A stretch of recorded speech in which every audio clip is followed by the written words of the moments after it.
Selamat pagi semua. Kali ini kita akan ngebahas detailnya, nanti kita bahas. Tapi hari ini kita kedatangan siapa dan akan ngebahas apa? Ini dia.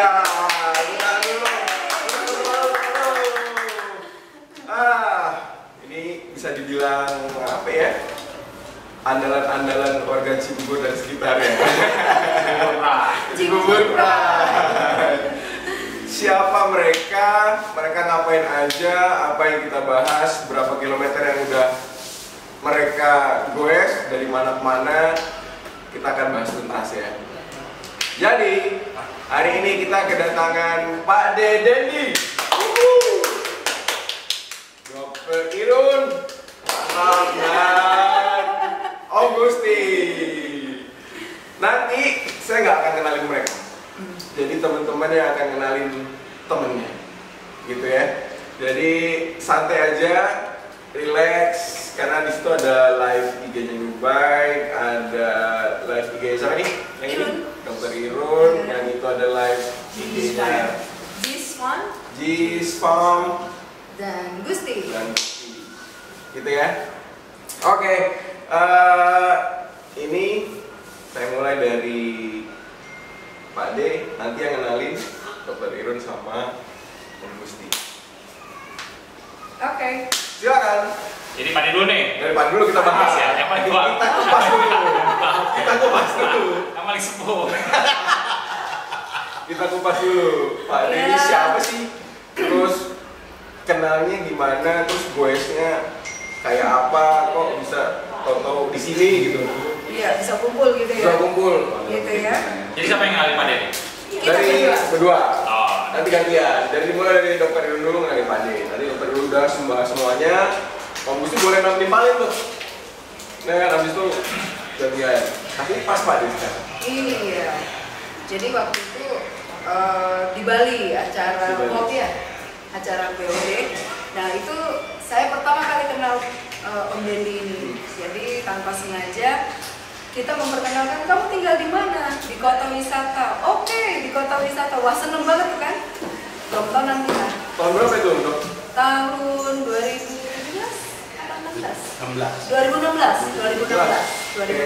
kita kenal di situ. Dan ternyata kenalan itu berlanjut, sikat kata, istrinya juga main Brompton, Evi namanya. Nah kita selalu membuat rute-rute sendiri. Akhirnya waktu itu membuat rute sendiri, loading di Jakarta, puter 60 kilo keliling Jakarta sampai BSD dan sebagainya.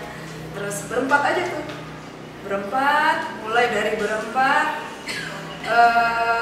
Akhirnya kita mulai berpikir, wah ini lucu juga ya, kita buat grup aja yuk, guyon, goes. Nah, waktu zaman COVID-19 mulai masuk, kita akhirnya banyak work from home ya. Nah, disitulah mulai kenal di Janji Jiwa sama Om Gusti, dan dari dialah yang meracuni kami untuk main road bike gitu. Yang saya kenal dari Om Dendi ini apa? Orangnya keras, kemauannya. Artinya apa? Dia waktu perjalanan kita minta untuk, dia agak picky soal makanan, ya. Tapi mau mencoba. Itu yang saya kagumi. Mau mencoba. Walaupun setelah mencoba perutnya mulus waktu makan, dia lakukan gitu loh. Dan akhirnya dia udah nyoba. Iya. Itu yang saya lihat, keras kemauannya dan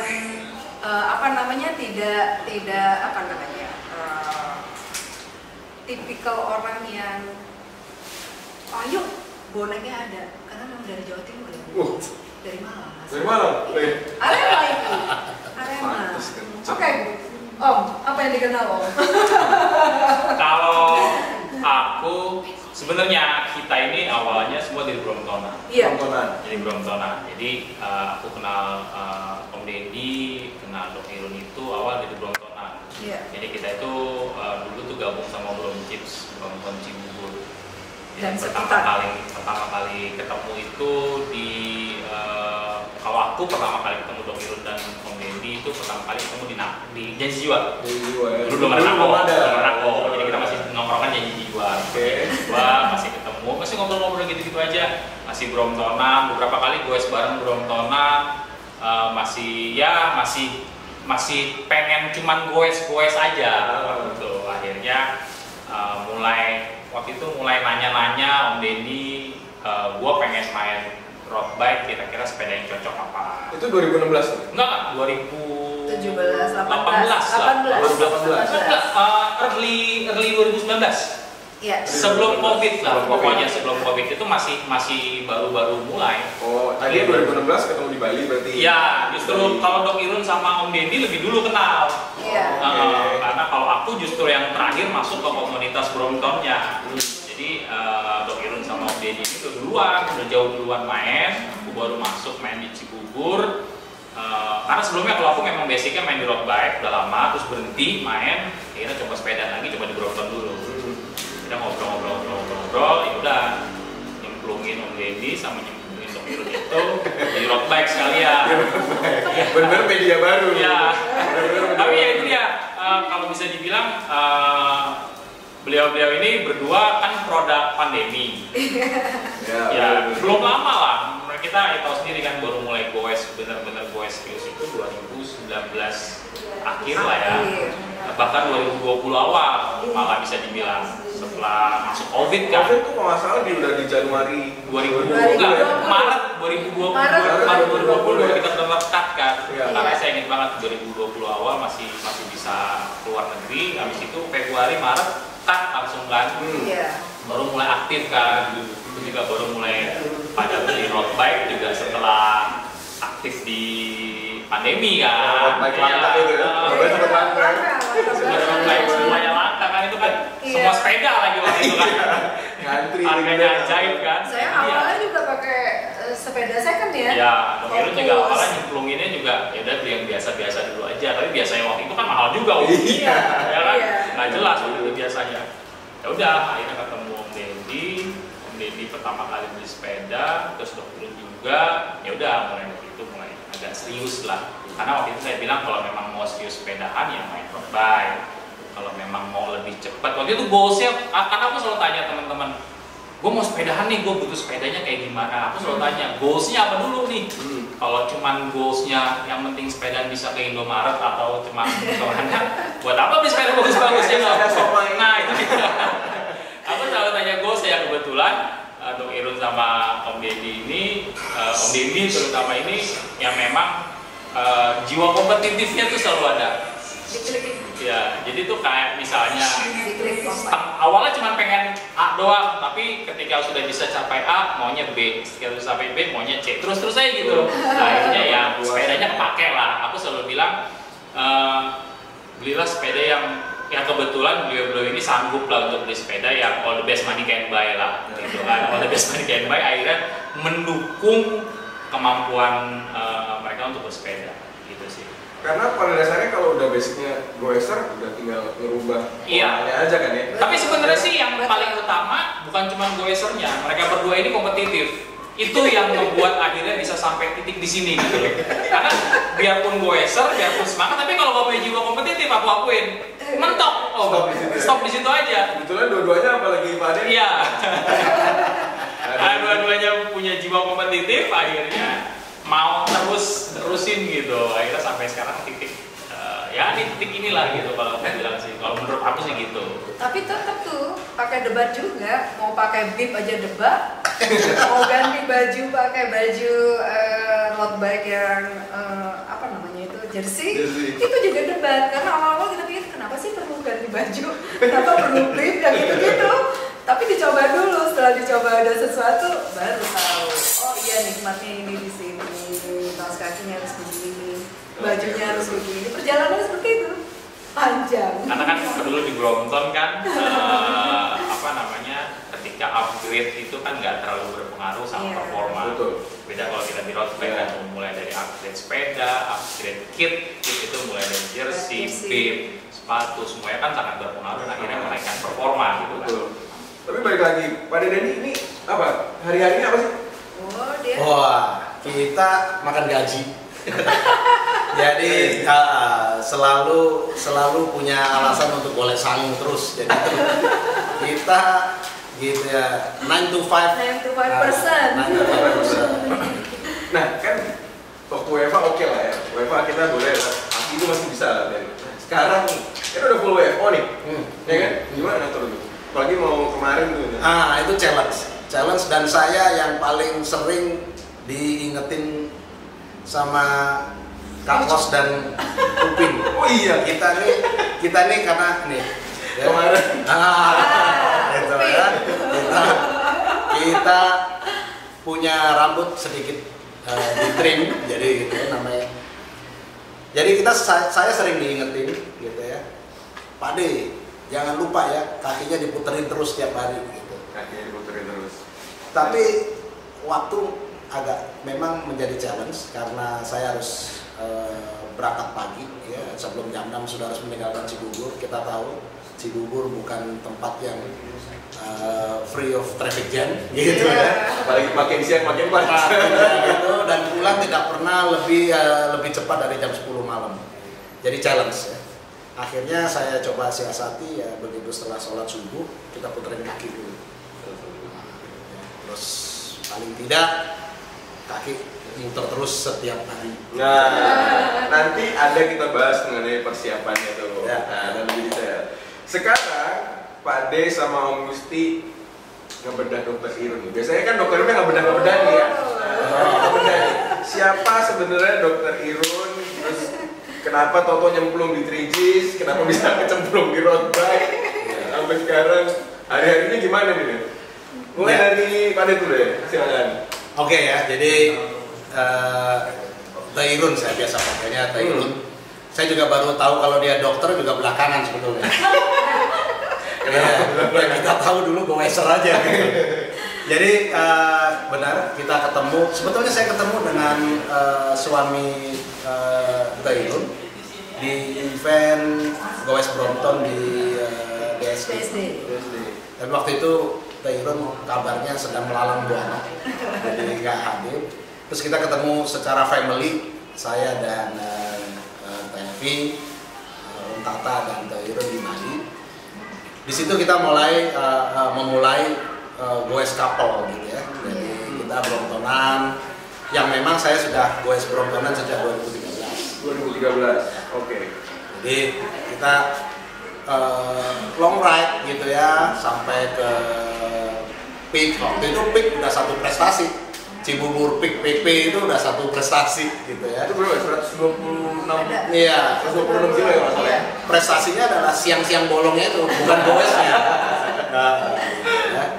Terus memang saya melihat Tairun itu punya itu tadi kalau bahasa mengadop bahasanya Om Gusti adalah kompetitif gitu ya. Jadi setiap saya ketemu yang dibahas adalah bagaimana kita meningkatkan pencapaian. Ya, apakah itu fisik atau juga sepeda. Ini kalau kita lihat rekornya memang paling banyak yang ganti sepeda gitu. Ya kebetulan advisornya banyak. Ya, kita nggak bicara terus ya. Kita nggak bicara komfort tapi advisornya banyak. Dan kena terus ini ya. Jadi kalau kita mau bicara merek sepeda apapun sudah dicoba dan akhirnya mungkin Tairun sudah bisa sampai kepada kalau gravel gua pakai ini, kalau gua mau aero pakai ini, kalau gua total ada berapa sepeda dokter yang Pak De tahu? Yang Pak De tahu nih, nanti kan dokter ngomong sendiri kan. Nanti saatnya ke rumahnya itu nanti ada sale. Ada sale 17 Agustus di rumahnya. Toko sepeda kalah, ini punya Om aja kalah. Gitu ya. Jadi tapi kalau nunggu saya beli di sana udah langsung saya jualan. Jadi kompetitifnya bukan hanya dari upgrade performa kemampuan dari sebenarnya juga secara fisik. Jadi Tairun juga sering ngajakin saya, ayo kita latihan fisik ya. Banyak sekali deh. Mulai dari yang paling sederhana, latihan cadence, kemudian latihan plank, mau segala macam gitu ya. Jadi kemudian masuk ke dunia long ride, ultra cycling. nampaknya kita punya passion yang sama gitu ya. Jadi Tata Irun selalu ingin mencoba. Jadi kita mulai ikut Audax. Audax ini kita masuk kecemplung di ultra cycling karena sebenarnya kita usia tidak tergolong tua, tapi juga bukan anak-anak gitu. Nah, gitu ya. Jiwanya terus membara. Jadi remaja terus. kalau mau ngejar speed yang orang-orang cerita 45 itu mungkin nggak passion kita udah sekarang gitu ya. Jadi kita mau ultra cycling. Jadi nampaknya yang dikejar kilometernya.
jam 9 malam ya, 11 malam ya.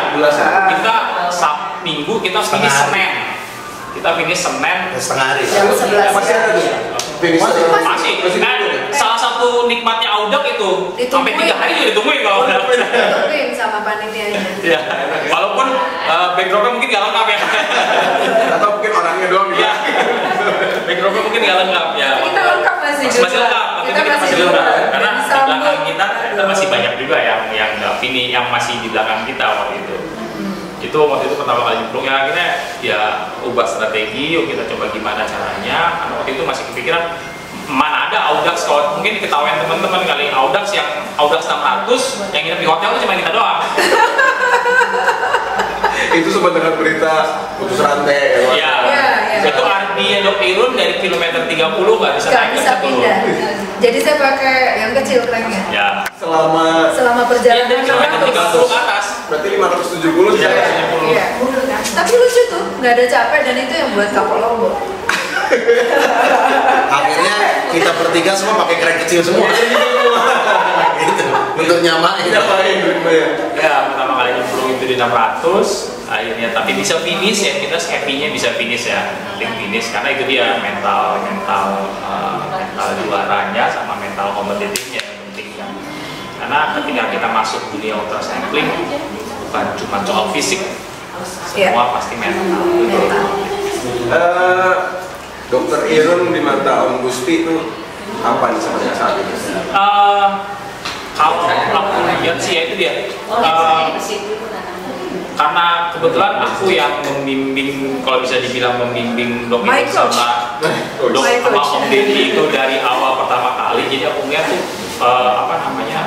performanya tuh meningkat jauh, sangat-sangat jauh ya. Kalau bisa dibilang beliau-beliau ini itu satu kan dari sisi waktu nggak kayak teman-teman yang bisa sepedahan kapan aja, ya kan? Sepedahan kapan aja, sepedahan mau setiap hari atau jarak berapa aja, nggak bisa.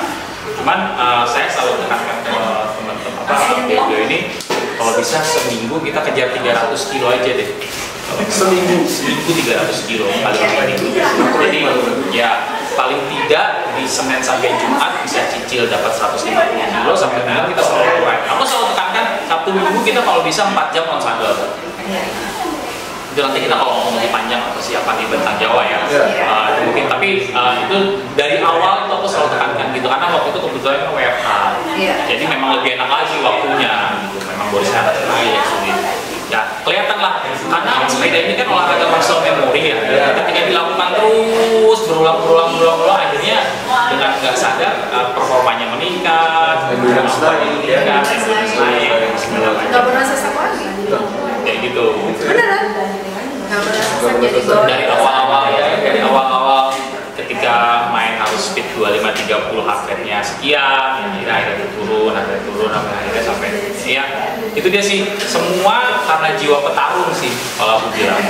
Pak D dulu SMP-nya SMP SMA-nya memang olahraganya renang dan ikut kompetisi. Dok Irun juga banyak ikut kompetisi lari apa segala macam, itu dah yang akhirnya menjadi basicnya ya kalau aku lihat ya. Kalau nggak salah ada yang 1000 kilo Brompton ya waktu itu. Apa itu?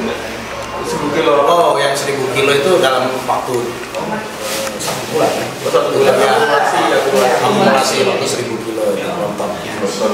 Virtual record Itu masa pandemi. Udah dikupas nih, sekarang gantian kita kupas Coach Gusti. Coachnya, dimana seorang Coach Gusti dari Dr. Irun dulu deh. Dr. Irun sampai sekarang. Aku kagum sama dia bisa sabar sama mama.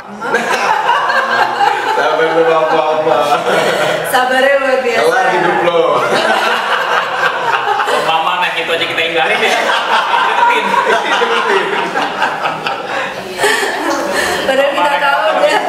Padahal kita tahu dia bisa dengan speed, bisa dengan penuh kesabaran dan bisa menjelaskan, punya komunikasi sangat baik dalam arti bisa menjelaskan dengan sederhana sehingga bisa kita tangkap dengan baik dalam pikiran kita. Oke, berarti gue harus naikin performance dan dia pun dengan sabar bisa waktu itu terus terang. Kadang kan main sepeda kita nggak tahu ya kapan harus mindahin rem, kapan harus mindahin gear gitu. Dia ini selalu ada di sampingku, di belakangku dan selalu mengingatkan kurangi 1. Dan itu masih biasa lah. Kalau cewek kan suka apaan? Kenapa harus diberatin gitu? Ternyata begitu diberatin, oh iya lebih gitu. Setelah dirugikan, sampai akhirnya Om Gusti ini membiarkan kita merasakan sendiri. Akhirnya udah sampai pada tahap menjadi suatu yang tadinya dipaksakan, artinya dilatih sama dia untuk majunya seperti apa, pakai keren berapa, ini dan sebagainya. Akhirnya bisa jadi automatically. Udah terbiasa gitu. Otomatis respon gitu.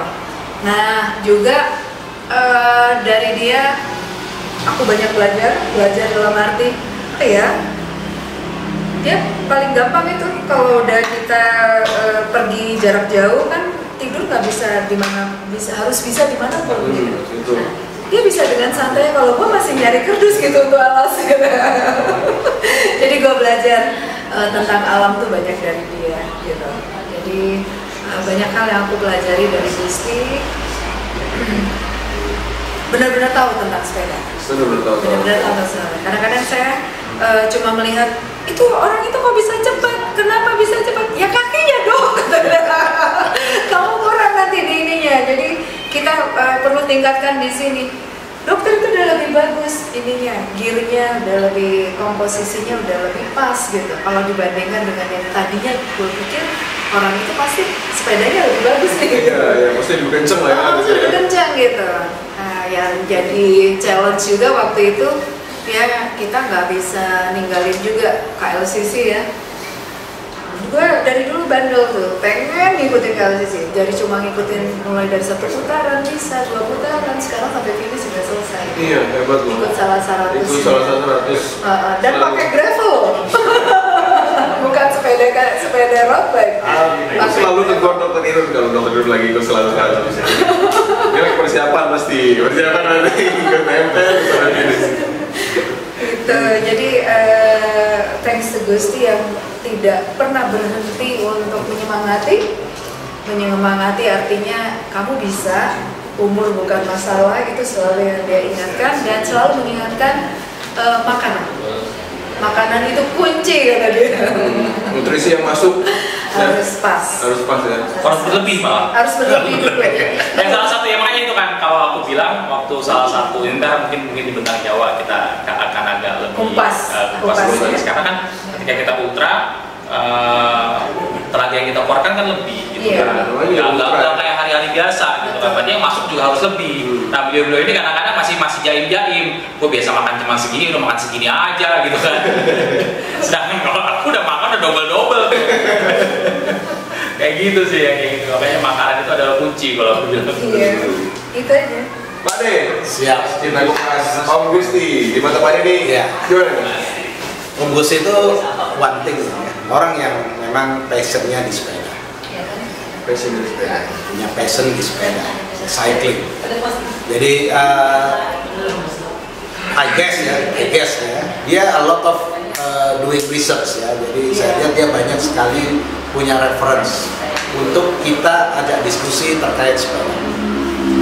Jadi di situ sebetulnya dia seorang teman, seorang coach, juga seorang advisor. Karena saya selalu mencoba berkomunikasi terkait dengan bagaimana sih sepedaan yang baik dan benar gitu. Karena terus terang saya sendiri limited time untuk melakukan riset tentang sepeda ya, karena sibuk udah hari-hari udah Berjibaku. Ya, jadi itu yang terakhir memang seperti apa yang disampaikan ke Irun, ya orangnya menurut saya cukup sabar, meskipun nggak tahu ya, tekanan darah tingginya naik atau enggak gitu, kita juga nggak peduli karena yang penting dia sabar udah cukup gitu ya. Jadi karena kenapa? Karena sebetulnya kelasnya dia untuk dia goes bukan di kelas kita. Bukan di kelas kita seharusnya. Gitu ya. Jadi kelasnya kalau kita masuk ke satu event ultra gitu, kelas dia itu mungkin di klasemen atas gitu ya. Tapi karena harus bersama kita, jadi dia masuk di klasemen menengah gitu ya, yang ikut kita. Jadi itu bukan sesuatu yang mudah bagi seseorang yang kalau nggak punya tingkat kesabaran yang tinggi. Menurunkan ego ya. Iya. Harusnya ada di next level tapi dia malah. Itu saya sangat sadari karena sebetulnya juga bagi kita juga harus bisa membantu dia untuk lebih. Yeah. Jadi kita upgrade anytime gitu ya, karena dia harus kita bantu untuk juga naik masuk ke klasemen yang berikutnya. Jadi itu kita mutualisme lah ya.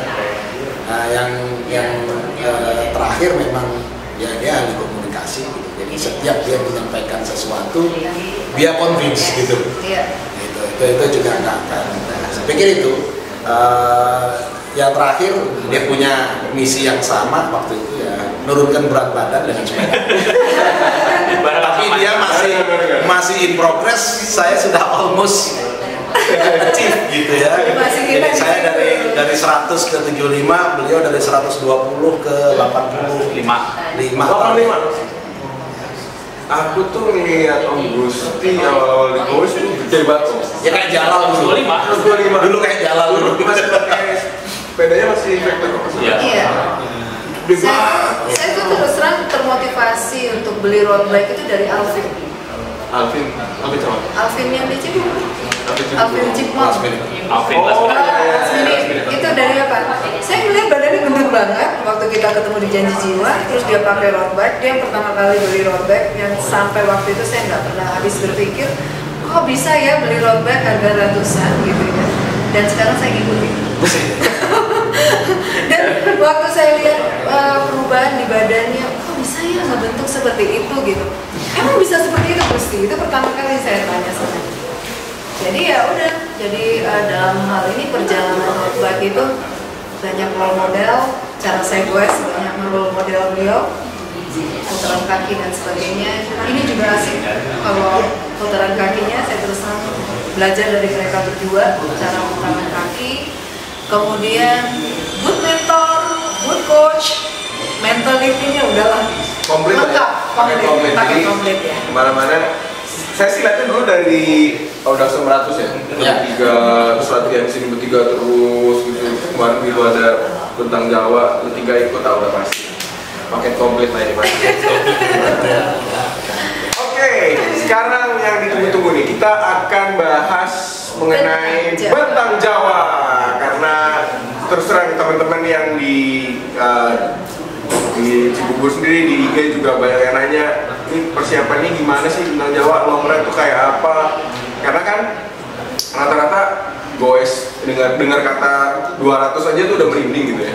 Ini 1480. People say 1500 atau kalau bahasa Inggrisnya 1500. 1500 kilo dari Carita sampai Banyuwangi, EG-nya lebih kurang 15.000. Tuh, Gunung Batu aja EG cuma 1.300. Gitu ya. Lebih enak nih kayaknya nih Bentang Jawa nih. Cuman beda 300. Jadi cuma beda 300. Iya. Buat kita tuh 300 sudah ini cuma beda 300. Kemudian kita tunggu-tunggu akhirnya dibuka pendaftaran. Jadi motivasi pertama tentu personal achievement, yang kedua adalah saya yakin gitu ya, saya akan mempunyai personal development during saya kita. Ya, personal development apa itu, bagaimana kita melawan emosi, mental dan sebagainya. Itu semua saya yakin di situ saya akan belajar banyak. Jadi itu. Minta izin dulu apa minta maaf deh? Visa. Daftar dulu baru mah aku udah daftar gitu. Jadi waktu itu kita daftar, ya tentu daftar itu seperti biasa, kita daftar nggak pernah ngomong. Itu seperti biasa. Ya, gitu ya. Ada nyonya itu. Ada si releaser visa. Iya, jadi tentu kenapa? Karena saya ingin apa yang saya cita-citakan gitu ya tercapai. Jadi ya gitu, kita register dulu, kemudian bertiga. Ya terakhir sebenarnya si Bung Gusti, bener nggak nih Pak D? Yakin nih, kok gua gitu. Sebenarnya dari Bung Gusti ya. Karena Bung Gusti pasti udah punya penilaian masing-masing kan. Ya, ini setiap coach pasti ini orang dari SD kelas 6 kok mau SMA aja gitu. Kira-kira gitu sampai. Ya. Jadi kita daftar. Daftar memang kita tahu begitu kita buka persyaratannya cukup panjang, seleksinya cukup kompetitif, kita lihat juga pendaftarnya nggak sedikit. Jadi pendaftaran itu kita juga bukan yakin 100% di accept, diterima. Kemudian kita main ya ke tempat Primat ya. Di sini hari itu yang kita sama-sama mendapatkan email bahwa kita accepted. Tiga-tiga kita dari kita semua. Jadi itu bukan sesuatu yang yang ada petik 100% diharapkan gitu juga ya. Oh jadi dia ini dulu ya Bapak, daftar dulu, register apa? Itu 2 bulan. Mereka lakukan 1 bulan. Mereka seleksi. Oh seleksi. Berarti mereka kayak kita nyantumin apa sih yang udah pernah kita. Wah, komplit isiannya. Bukan bahwa tolong, karena ini sistemnya cukup bagus ya. Jadi kita mengupload sesuatu dokumen, jadi dokumen persetujuan. Kemudian istri harus masuk ke dalam satu account itu yang sama, desain di situ. Jadi nggak mungkin dimanipulasi. Jadi pada untuk register saja udah ditanya, ini kenapa mesti gua register gitu. Jadi ada gue ya. Alhamdulillah mulai itu kita dapatkan support sehingga meyakinkan saya bahwa I'll be the finisher di 1500 km. Dan Bentang Jawa ini nggak kaleng-kaleng, artinya kita disyaratkan juga untuk punya asuransi perjalanan. Oh memang disyaratkan. Disyaratkan. Kalau itu nggak ada, udah langsung nggak bisa masuk dalam start. Itu seleksi dokumen pertama adalah itu juga. Dokumen bahwa kamu. Aku masih berharap dari hati kecil ini nggak lulus. Dari situ aja ya. Yang penting bukan Om Gusti yang nentuin dong. Iya, karena kan memang itu dia dengar kata dapat. Tapi memang terakhir itu Pak D memang karena tiba-tiba harus kita mulai WFO, akhirnya Pak D sangat sibuk. Itu dia coba Pak D cari trainer atau apa, paling nggak bisa buat di rumah lah. kalau memang nggak bisa on the road, jadi nggak diem-diem di rumah banget aja. Paling nggak itu dia saya bilang kan, ketika sepeda ini kan olahraga muscle memory, ketika muscle memorinya berkurang, akhirnya kan kemampuannya juga berkurang. Tryout terakhir kita di 400 Solo. Iya, 400 Solo. Aku ngomong sama Pak D sama Dok Irun, kalau sampai over COT parah, kita nggak usah ikut bintang Jawa, mendingan nyumbang 3 juta daripada kita sengsara. Oh, pendaftarannya 3 juta satu orang? Iya, pendaftaran 3 juta satu orang. Oh, udah baik ya. Unsupported, nggak dapat breakfast. Ini saya dari alasannya apa sih? Bayarnya mahal, sepedanya pasti nanti kenapa-napa, orangnya juga gitu. Apa yang dicari dok? Apa yang dicari dok? Kalau gue satu, terus masuk pekerjaanku tuh banyak banget menggunakan apa namanya stres. Jadi kita ngadepin pasien kecelakaan, muka yang berantakan harus kita rapikan. Itu kan suatu hal yang selalu meningkatkan apa ya, pemikiran yang luar biasa gitu. Jadi saya memang dalam setiap tahun itu selalu ada perjalanan, istilah perjalanan spiritual. Nah, dimana dalam perjalanan spiritual itu biasanya saya pakai diving. Saya pakai diving, nah itu pulang udah benar-benar dapatkan sesuatu yang berbeda. Jadi begitu diajak bentang Jawa, saya berpikir diam sebentar, akankah aku dapat sesuatu di sini? Karena dalam setiap pencarian saya di diving ataupun saya suka untuk punya suami itu baiknya luar biasa, yang selalu ngasih izin. Kalau dulu jalan di luar negeri itu suka apa namanya terbuka gitu ya, saya suka ngadain perjalanan yang mencari diri sendiri, uang sedikit, saya jalan. Pulang-pulang saya bisa bawa uang. Nah, itu dia, itu yang selalu saya bangun dalam diri saya. Nah, waktu bentang Jawa saya hanya berpikir aku akan nemuin apa itu. Ada salah satu sisi pada saat kita berbicara dengan alam sekitar, itu pasti kita akan menemukan netralnya diri kita sendiri. Yang selama ini di dalam keseharian, di dalam pertemanan, di dalam pekerjaan, mungkin kita terlalu banyak berhadapan dengan SOP, berhadapan dengan suatu aturan yang tidak kita sukai, tapi mau nggak mau kita jalani, gitu ya. Nah di sini, oke. Dalam buku, saya bukan mencari kebenaran, tapi itulah yang saya dapat dari hasil. Pada saat saya memaksakan, terus saya sakit, dan sempat ada rasa ingin pup. Waktu pup yang keluar itu benar-benar darah, seperti ada semprotan dari dalam, tapi darah semua. Nah di situ saya, oke, ini badan udah ngasih sinyal nih, udah ngasih sinyal gitu. Nah, tapi memang itu dia sinyal badannya Dok Irun sudah sangat drop waktu itu, dan kebetulan memang dari Blitar sampai Malang itu flat, jadi mungkin nggak terlalu kelihatan, nggak terlalu terasa, masih oke. Jadi Dok Irun masih aku lihat masih oke. Tapi ketika mulai masuk nanjak di Tumpang itu, ini tuh segmen itu 24 kilo. Cuma 24 kilo? Segmen tanjaknya itu 24 kilo dengan average gradient 8. Jadi kita pikir masih oke lah. Kalaupun nggak kuat kita dorong. Aku nggak berpikiran gitu. Jadi asumsiku kita masuk sana jam 4, paling telat itu 5 jam, 9 kita udah sampai Rampane. Istirahat 2 jam kita turun. Udah gitu ngitungnya aku. Udah hitungannya udah oke lah. Tapi akhirnya di tengah aku lapar makan, Dok Irun nggak makan. Udah nggak bisa masuk. Nggak bisa makan. Maksa itu nggak bisa. Jadi setiap makan kayak loncat itu makanan keluar, ditolak sama tubuh. Aku bilang aku nggak bisa makan, nangis kayak anak kecil.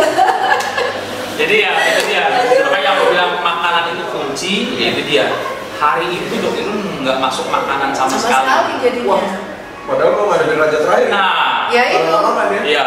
Energen sereal bisa masuk. Iya, cuma energen aja. Bisa masuk lumayan 2 gitu. Kalorinya kecil kan. Gitu. Sedangkan aku masuknya ayam 2, nasi 4, Indomie 2.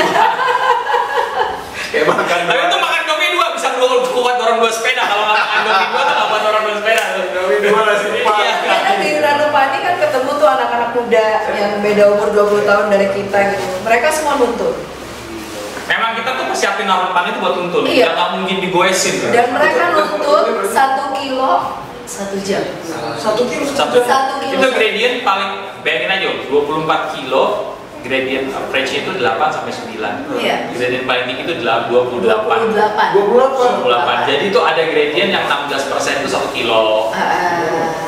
Dan memang kita udah siap dorong, kita Udah siap pasti dorong. dorong, segala Kita pasti bawa dorong. sandal, kita bawa Tapi nggak ngebayangin bakal dorong sejauh 8 kilo dan bawa 2 sepeda.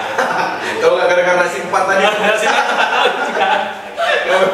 Oke, itu salah satu di situ tuh udah bener-bener drop. Jujur aku sendiri juga udah drop karena yang bikin semangat tuh ada orang turun, salah satu volunteer panitia bilang, Mas ditunggu temennya di atas. Di atas.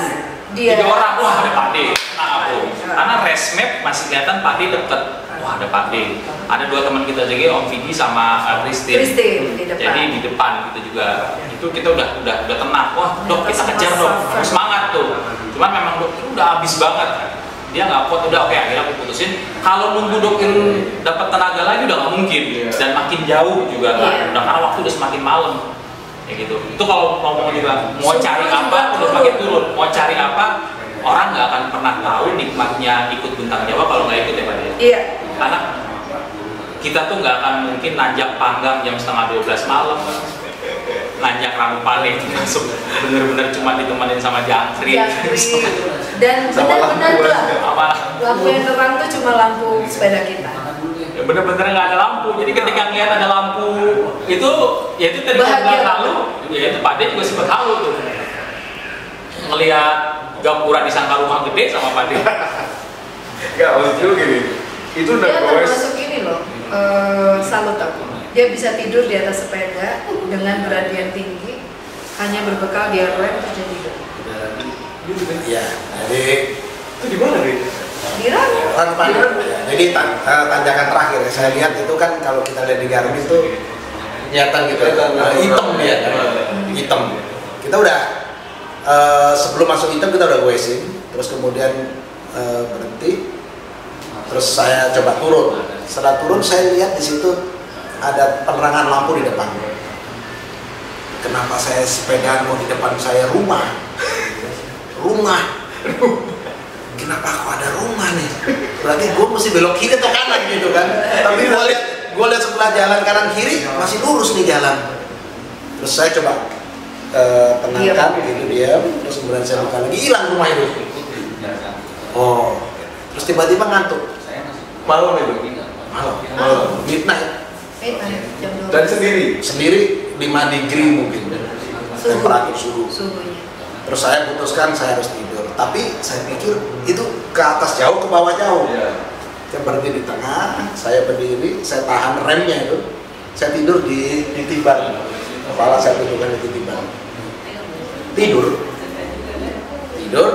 Saya terbangun, mobil pickup naik ke atas. Ada satu mobil penduduk atau dia klaksonin karena saya berhenti persis di tengah jalan. Disuruh minggir saya nggak minggir. Terus akhirnya dia coba cari jalan samping, dia nanya ya, nggak apa-apa mas gitu. Udah nggak apa-apa. Jadi dari situ saya kebangun, berasa seger. Wah di situ Berapa lama tidur kayak gitu? 10 menit. 10 menit. Saya kalau naik bis aja tidurnya palanya udah goyang-goyang kan gitu ya. Ini di atas sepeda, kakinya kan harus ngejaga banget. Kakinya lurus begini, jadi ikut tahan dulu. 10 menit. Itu kejungkel itu kalau dia nggak sadar. Iya makanya. Terus bangun, saya seger, saya jalanin karena posisinya masih climbing 23 itu persen. Saya naik sampai atas, saya naikin. Nah di situ sebetulnya signal kan nggak ada tuh. Saya buka, race map nggak dapet di mana nih, berapa jauh nih CP-nya gitu. Jadi di situ mulai galau. Ini saya bener arah ke sana atau mesti kebalik gitu. Karena jalannya bercabang gini kan, Iya. yang ke sana malah ke bawah. Terus Garminnya nunjukinnya kemana? lurus, cuman kan CP, namanya CP ini kan sesuatu ada perumahan apa gitu ya. Ini kan semua gelap, nggak ada. Saya pikir saya ngikutin 1000% percaya Garmin, gua goesin. Habis manjat, turun tuh saya goesin. Terus ya masuk. Nah sempat kelewat CP. Karena orang yang di situ udah kedinginan masuk kan, dia setiap kali dia lihat, dia nunggu dari resmen. Ada orang dekat mungkin dia keluar. Gitu. Karena saya nggak ada signal, nggak keluar di resmen itu, jadi saya kelewatan di CP itu. Sekilo mungkin kurang lebih, baru balik lagi. Karena saya ketemu orang lagi ngangetin tangan di pinggir jalan gitu, penduduk. Terus dia bilang, mas ini ngangetin tangan ya. Terus saya berhenti. Itu orang bener deh. Orang bukan? That's the question. Karena seluruhnya gelap, nggak ada orang. Ada orang ngapain tuh? Sini mas ini ngangetin. Terus saya tanya, ada yang lewat nggak? Nggak ada. Mulai panik saya. Berarti CP-nya kan di belakang. Karena di depan saya tadi ada beberapa goeser. Kok nggak ada yang lewat? Oh, terus saya tanya, tahu CP? Nggak tahu. Ada orang goeser nggak tahu. Tapi good question. Saya balik, nggak ada orang. Nggak ada orang itu. Seapi-apinya nggak ada. Karena kan saya balik terus saya belok kiri gitu kan. Karena saya sambil nyari saya stop lagi. Saya mau tanya lagi ke orang itu. Nggak ada. Nggak dapet. Seapi-apinya udah nggak ada bekasnya. Jadi saya balik lagi. Terus, wah, sambil semangat 45 saya cari CP itu balik arah. Gitu kira-kira. Gitu. Jadi saya baru ngomong ini karena saya di sana nggak berani ngomong. Orang itu betul-betul di pinggir jalan sini aspal, apinya di Dan real, apinya real ya? Real di aspal. Ngerasain juga. Oh saya nggak sempat ngerasain, cuman kan saya begitu. Terus saya tanya kan, saya belum sempat ngerti. Yang saya concern ada sepeda lewat nggak? Dijawab nggak ada. Terus kan itu agak belokan begitu, saya balik lagi, saya stop sambil saya nyari, saya tahu nggak ada. Nggak ada saudara-saudara. Itu 4 pesepeda jatuh karena tertidur di atas sepeda. 4 pesepeda jatuh. Itu kita dapat dari waktu udah sampai CP, ada Om Derek namanya, dia cerita, itu tadi ada si A, si B, si C, si D jatuh itu karena ngantuk. Tidur, udah tertidur. Ada yang sampai begitu. Strateginya gimana sih, Dok? Jadi ini kan kita seharian goes dari pagi. Startnya kan bareng ya? Start bareng ya? Apa di lepas satu-satu? Bareng. Bareng kan? Ya sebenarnya nggak gerombolan itu kan ya. Oh yang start pertama kali Carita, kalau Carita bareng. Setelah itu kan itu udah biar lah. Ambil ada masing-masing ada. Terus kan di jalan itu kan udah goes harian, ngatur tidurnya, terus cari penginapan, apa ngempet, itu kan yang jadi pertanyaan saya pribadi ya. Goes maksimal jam berapa, tidur di mana, terus nanti start lagi jam berapa, ngaturnya gimana? Itu kan setiap wilayah beda-beda ya. Jadi memang di awal udah silakan. Yang terpenting makan dulu. Kita udah setting di dalam Garmin kita berapa kalori itu ya? 25.000 kalori makan.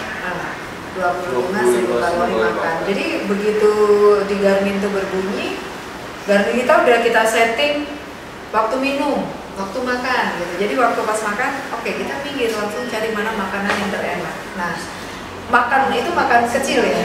Gitu makanan besar kita sengaja meletakkan di tempat untuk bisa sholat. Jadi saya melakukan di waktu zuhur itu makan besar, di mana kita di situ kalau bisa ada kamar mandinya, kita mandi, ganti baju yang sebelumnya kita cuci, kita jemur di baju. Ngomongin baju, gitu ya. aku pernah lihat story-nya Om Gusti kayaknya. Om Gusti cuma bawa 2 pit, Dokter Irwin bawa sehotel, selemari dibawa semua. Ada berapa pasang bit gitu? Ya kan makanya kan kalau kita ultra cycling semestinya bring what you need, not bring what you want. Aduh ini bring what you want. Jadi gitu, semuanya dibawa pada diri. Berarti 5 hari ya 5 bit dibawa. Lanjut dong. Iya itu dia makanya. Kalau tadi dibilang gimana ngaturnya, memang kita dari awal udah kita set. Iya. Udah kita set, kita berhenti pertama di sini, nginep di sini dengan asumsi ya kekuatan kita lah. Cuman itu dia aku bilang tadi, semua bisa kita rencanakan, semua bisa kita atur, tapi ranumannya juga yang menentukan. Ranumannya berat aja terakhir. Ya aja terakhir. Ya. Semua udah kita set dari hari pertama, hari kedua kita memang cuma miss 2 jam, miss 3 jam. Jadi masih oke lah gitu. Oh, checkpoint pertama Anda pasti ya? Semua, sampai checkpoint Semua, kedua. ya. Karena di checkpoint 3 pun itu nggak ada COD-nya. Oh gitu. Nggak ada COD-nya. Karena panitia juga Total hati. cuma 3 checkpoint. 3 checkpoint. 4 finish. 4 finish. 4 finish. Itu kita kena scratch karena Dok Irun aku naikin ojek. Nggak kuat gue. Udah nggak bisa ngapa-ngapain. Dan gak di-tag. Memang kita ngaku. Kita Maksudnya ngaku. buat apa juga lah aku pikir juga. Karena itu memang tinggal. Aku bisa sih, cuma kita nggak mau. Iya kan? Tinggal. Daripada sisi goesnya. Iya, karena udah tinggal kalau kita lihat di Garmin tinggal 2,6 kilo lagi sampai top line. Karena dari top line itu tinggal turun 2 kilo itu udah nanya di itu untung masih ketemu desa terakhir sebelum Jemplang. Iya. Ngadas namanya desa Ngadas, masih ketemu ada 3 orang lagi nongkrong, anak muda 3 orang lagi nongkrong lagi manasin tangan. Kalau ini beneran. Ini orang ya? Orang beneran. Orang di warung. Dan salah satu yang membuat kita kagum itu kemarin selama perjalanan itu semua warga yang kita datang itu mau ngebantu. Iya. Baik semua orang itu. Orang Indonesia tuh baik memang benar semua. Padahal nggak kenal Nggak semuanya kenal. sendiri. Itu yang namanya kita masuk ke warung itu disediain pade sampai mani disediain anduk. Karena mani nggak bawa anduk. Oh, nggak bawa aduk ya? Nggak bandut ya. Jangan anduk saat dalamnya mani nggak bawa. Ya, itu ada true story yang mungkin jangan diulang deh. Jadi saya terus terang berangkat dari packing, last minute packing gitu ya. Besok kita start. Saddle bag saya nggak muat. Jadi semua udah diatur nih dia, semua udah diatur nih. Gitu. Karena kita mesti masukin suplemen itu kan. Jadi gua pikir suplemen important. Gitu. Jadi suplemen dulu masuk, baru baju. Yang terakhir celana sama celana dalam nggak masuk. Anduk pun nggak masuk. Semua nggak ada yang masuk. Jadi cuma bawa bib dipakai, bib di dalam, satu jersey dipakai, satu di dalam. Bib Bib 2, satu dipakai, satu di dalam. Satu jersey, satu dipakai, satu di dalam. That's it. Sama satu jersey jacket. Nah ini begitu lupa nih bahwa kita nggak bawa celana, nggak bawa celana dalam. Masuk ke hotel yang pertama. Daerah mana? Daerah mana? Labuan Ratu. Kita pertama Labuan Ratu. 221 kilo. Udah midnight, nggak ada Indomaret, giliran tidur baru keinget baru keluarin satu-satu. Ini gua tidur pakai apa? Masa pakai bib lagi? Waktu itu habis hujan deras, jadi bib yang dipakai mesti harus dicopot. Akhirnya saya tidur pakai bib. Yang buat The next day masih ada reserve. Nah, kemudian 2 hari berikutnya nggak kepikir lagi mau beli apa-apa. 2 hari berikutnya kita nginep lagi nih. Bib dua-duanya udah kotor dong, nggak bisa buat tidur. Terpaksa pakai anduk dong. aja bisa dipinjemin Sama jadi kita pakai anduk. Aduh itu. Jadi memang tadi itu skala prioritas. Masuk tas suplemen dulu. Nah, baju nomor 8 deh. Tapi daya survival kita tuh tinggi memang kalau dalam keadaan terjepit ya. Iya. Power of the pep. Power of the pepet. Itu dia yang tadi aku bilang nyambung tadi apa namanya kita sampai di Ngadas itu desa terakhir sebelum cuma 2,8 kilo sampai Jemplang. Berapa puncaknya? Puncak di sisa 2,6 kilo ini akan kayak apa? Untungnya kita nggak jalanin kan. Kalau kita jalan bisa 4 jam sendiri itu. Iya, ternyata. Karena memang kita naik motor aja itu ngedennya luar biasa. Luar biasa. Tapi setelah 1100 dan kena hujan, kena dingin di jam 11 malam, jadi udah dok setengah jam tidur, udah akhirnya ibu yang ngobrol, udah tua, aku panggil mbak, berarti tidak pundi mas, gitu dari mau kemana mas? Aku bilang ini bu mau ke Banyuwangi. Itu istrinya capek bantu kakak saya bu, dari mana? Dari Carita mau kemana Banyuwangi? Oh gak duwe gawe kesampaian mas. Gak duwe gawe.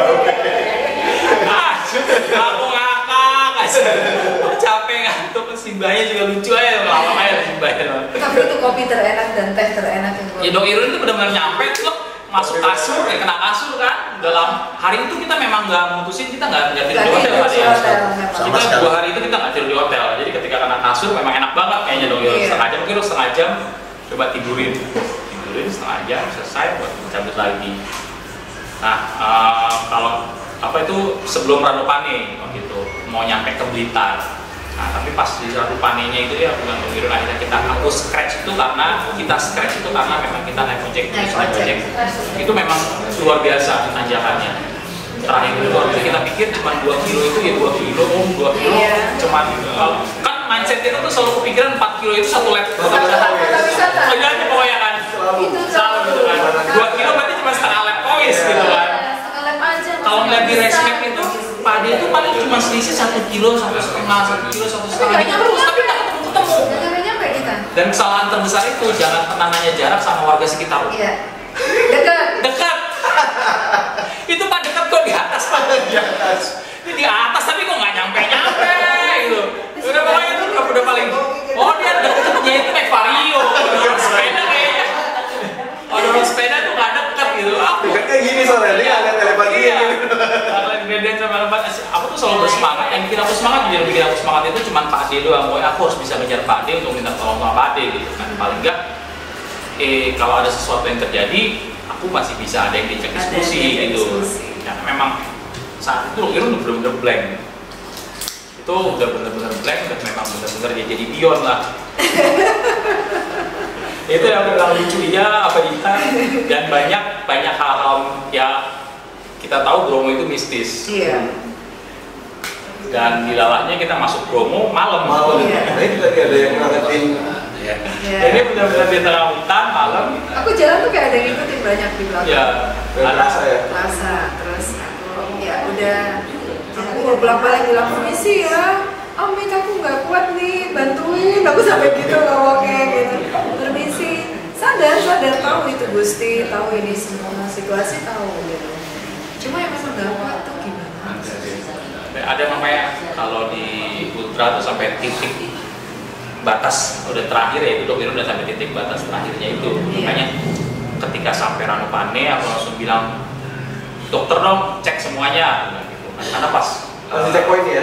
Pas dicek poin CP3 itu karena saat itu ada ambulan aku lihat. Ya aku pikir ada dokter dan lengkap semuanya bener aja dicek tensinya ternyata. Kaget gua. 220. Tapi untungnya nggak ada rasa pegel atau sakit gitu. Untung itu nggak pecah pembuluh darah. Itu dia 220 117 kan ya udah mesin dipanasin terus gitu kan. Ternyata kita sampai situ banyak juga yang cerita ada 2 orang cowok masih muda-muda dia munci juga di situ ternyata. Yang nolongin tukang bakso. Jadi dia sengaja manggil tukang bakso supaya berhenti karena takut juga kan.